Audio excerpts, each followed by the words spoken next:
महानगरपालिका मालकीच्या कोटीतीर्थ मार्केट आणि छत्रपती शिवाजी मार्केट येथील थकबाकी असलेले 6 दुकानगाळे सील करण्यात आले। दीर्घकाळ भाडे न भरल्यानं ही कारवाई करण्यात आल्याचं प्रशासनानं स्पष्ट केलं। थकबाकीदारांना यापूर्वी अनेक वेळा नोटिसा देण्यात आल्या होत्या। यावेळी थकीत असलेले 5 दुकानगाळे सील करण्यात आले।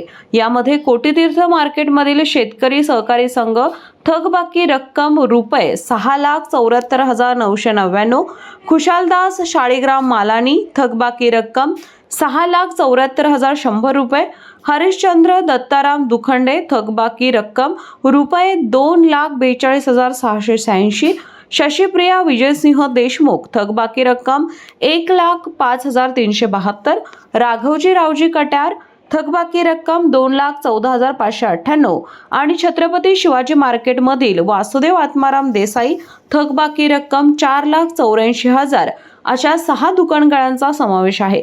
ही कारवाई वसुली मोहिमेचा भाग असल्याचं सांगण्यात आलंय। थकबाकीदारांवर पुढेही अशीच कठोर कारवाई होणार असल्याचा इशारा देण्यात आलाय।